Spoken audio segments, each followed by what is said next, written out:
əziz izləyicilər, hər vaxtınız xeyir olsun. Mən Zəhra Əhmədova.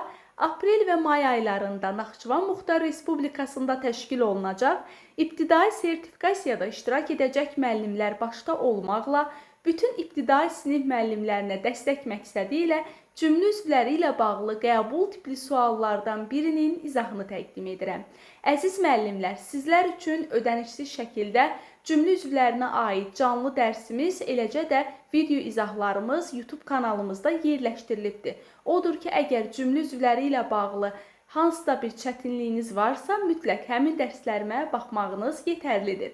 Dünən də sizin üçün istər TikTok, istərsə də YouTube hesabımızda cümlə üzvlərinə aid test paylaşmışdım və orada da ən lazımlı məqamları qeyd etmişdim. Ola bilər ki, o izaha baxmamısınız. Yeni izləyicilərimiz üçün, o izaha baxmayan müəllimlər üçün yenidən bəzi məqamları təkrarlamaq istəyirəm. Biz bilirik ki, cümlə üzvləri baş üzvlər və ikinci dərəcəli üzvlər olmaqla iki yerə bölünür. Baş üzvlər mübtəda və xəbər, ikinci dərəcəli üzvlər isə təyin, tamamlıq və zərflikdir. Əziz müəllimlər, cümlə üzvlərində ən vacib qayda budur ki, fe'li birləşmələr, yəni məsdər tərkibi, fe'li sifət tərkibi, fe'li bağlama tərkibi cümlə üzvü olarkən parçalanmır. Frazeoloji birləşmələr cümlə üzvü olarkən parçalanmır. 2 və 3-cü növ təyini söz birləşmələri, yəni ismi birləşmələr cümlə üzvü olarkən parçalanmır. Köməkçi nitq hissələri cümlə üzvü olmur. Yalnız qoşmalar qoşulduğu sözlə birlikdə cümlə üzvü ola bilər. Yəni bizə hər hansısa bir cümlə verildikdə o cümlənin uzunluğuna, qısalığına baxmırıq. Ola bilər ki, çox uzun bir cümlə bir mübtəda, bir xəbərdən ibarət ola bilər. Yəni əsas odur ki, bir cümlədəki frazeoloji birləşmələrə, mürəkkəb adlara, ismi birləşmələrə, fe'li birləşmələrə diqqət yetirək. Gəlin baxaq.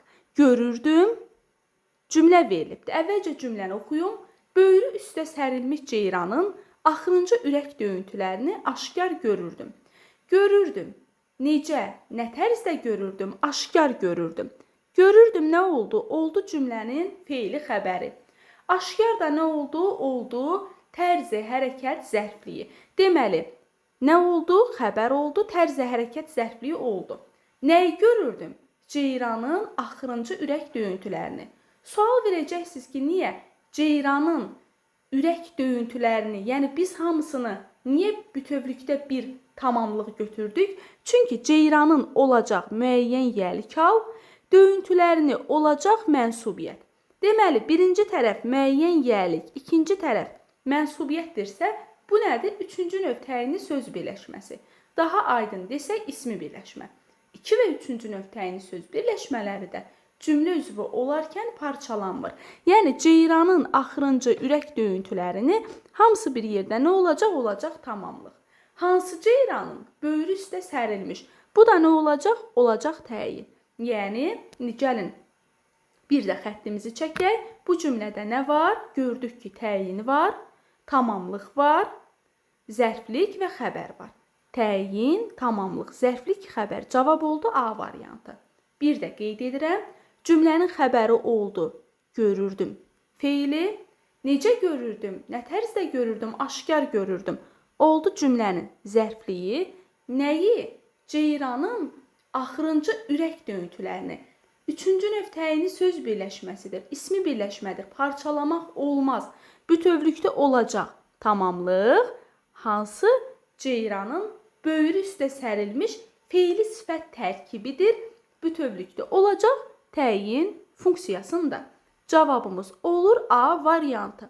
Baxın müəllimlər, ən əsası cümlə üzvlərində bir məqamı diqqətinizə çatdırım. Kimin, nəyin, haranın suallarını cümlə üzvlərində unudun. Mən həmişə ödənişli qruplarımda da müəllimlərə deyirəm, fərqi yoxdur, istər ibtidai miq olsun, istər sertifikasiya olsun.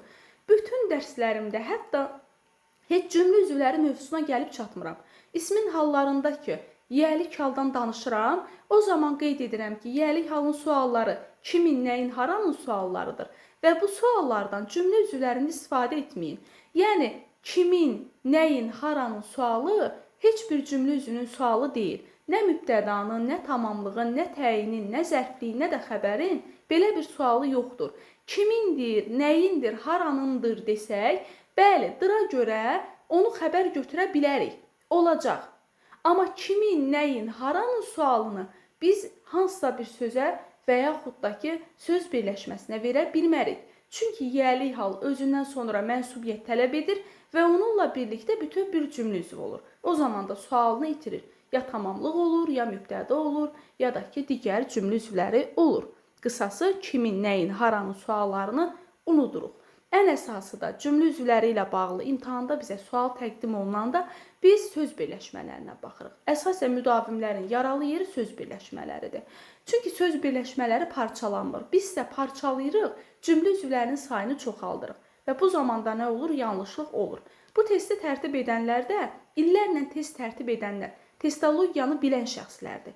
Və onlar bilir ki, siz onu parçalaya da bilərsiniz. Və ona uyğun da cavabı A və B variantlarına qoyurlar. Heç siz digər variantlara baxmırsınız.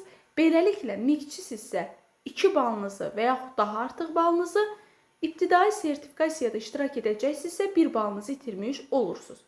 Baxın, buna görə də bu izahlara diqqətlə qulaq asın ki, imtahanda balımızı itirmiş olmayaq. İzahımız bu qədər. Sağ olun.